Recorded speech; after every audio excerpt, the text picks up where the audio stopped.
Cuando llegaba la locomotora había muchísima gente, porque primero que iban a recibir, primero que era una novedad, segundo que iban a recibir a sus familiares, las personas, otros iban a despedirlo. Y la gente corrían a comprar lo que venía allí y a ver quién llegaba, si llegaba un amigo, como no había comunicación, venía a ver si llegaba, y los muchachos jóvenes a llevar las maletas. Fue la forma más moderna, más práctica y más cómoda de viajar con carga y con pasajeros. El olor del tren, del olor que había con esa tagua. Ese ferrocarril por fin no fue un fantasma, existió por lo menos un pedazo hasta Chone, ¿no?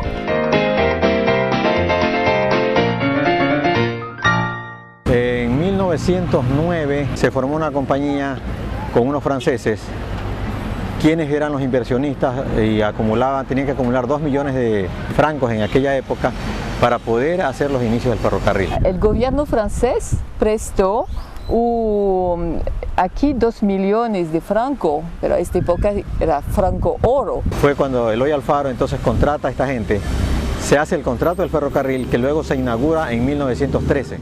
La construcción del ferrocarril duró 2 años entre Chone y Bahía.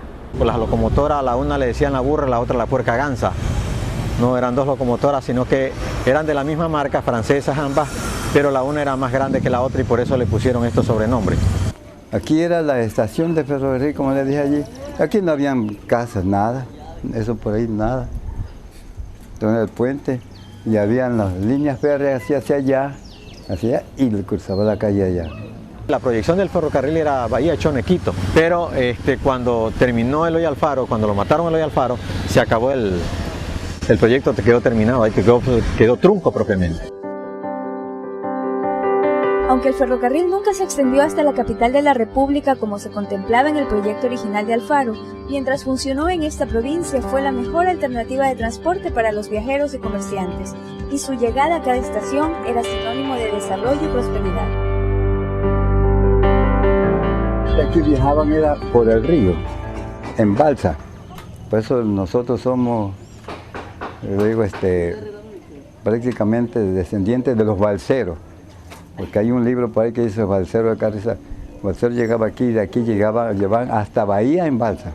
El transporte era como se ve en las películas del oeste, carretas tiradas por caballos. Ese era prácticamente el transporte. Así que por eso era un elemento importantísimo en el transporte de aquella época, el ferrocarril.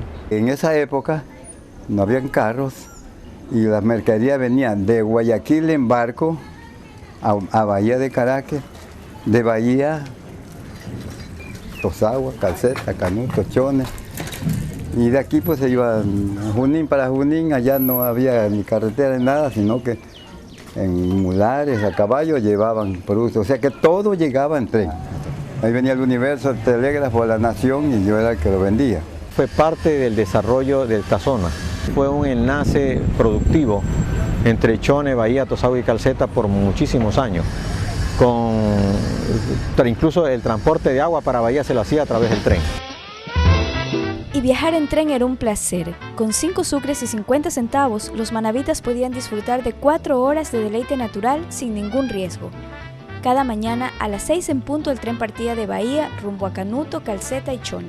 Los pasajeros apuraban el paso con su equipaje y los comerciantes arreglaban la carga para estar puntuales. El segundo turno del tren era al mediodía. La vida útil de ese ferrocarril duró 25 años. Más o menos hasta 1950-52. De ahí se hizo la carretera Tosagua-Bahía, que la hizo la compañía Julio Moreno. Y hicieron un puente aquí en Leonidas Plaza, para que pase por debajo de la locomotora y por encima de los carros. Y ese puente quedó muy bajo. Entonces cuando la locomotora quiso pasar, se le cortaba la chimenea. Entonces nunca más volvió a salir la locomotora.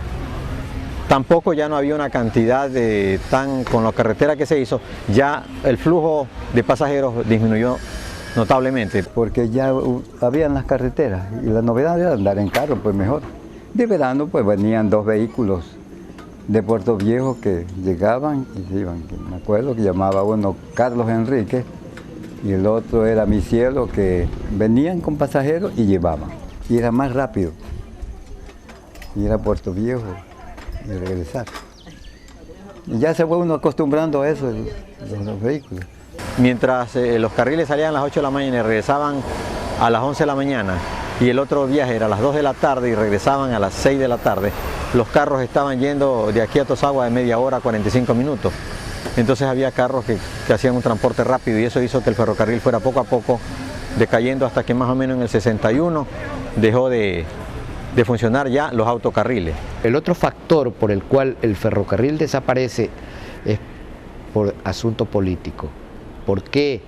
Porque habían elementos contrarios a las ideologías de Alfaro que no solamente se conformaron con asesinar a Alfaro, sino que también quisieron borrar del mapa y de la conciencia colectiva del país aquel símbolo más importante del paso de Eloy Alfaro por la vida pública de este país, que fue la construcción del ferrocarril. Entonces había que desaparecer ese símbolo que recordaba siempre que Eloy Alfaro seguía vigente en el país mientras los ferrocarriles estuvieron activos.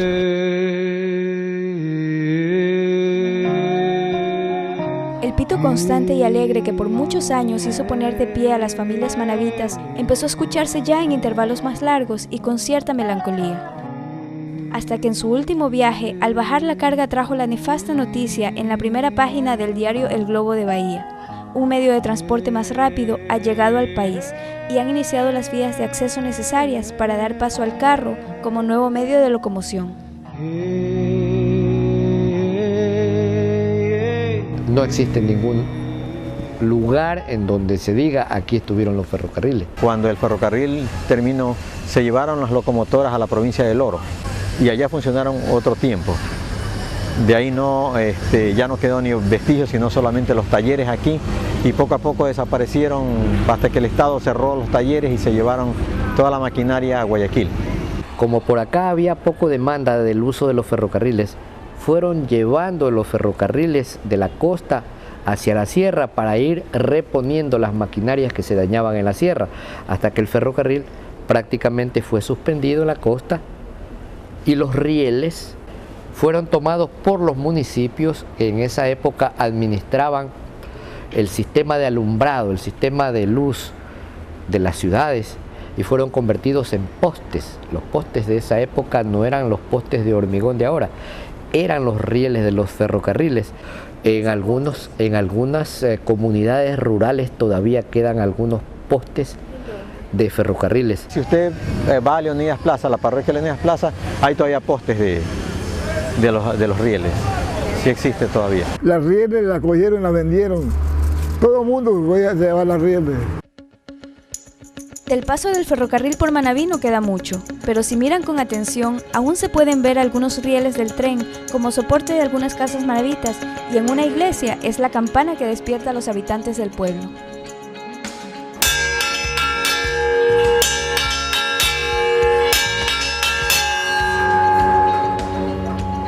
Debe ser rehabilitado porque es menos contaminante, es más barato su mantenimiento, es más rápido, es más seguro, conveniente. Por eso los países más desarrollados, como todos los países de Europa, los Estados Unidos, el Canadá, México mismo, la Argentina, en el Brasil, el transporte más importante que existe en esos países es el ferrocarril. Toda el Asia está cruzada de ferrocarriles.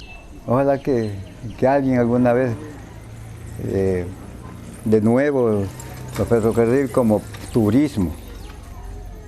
Bonito sería viajar en ferrocarril, que es más seguro también. Porque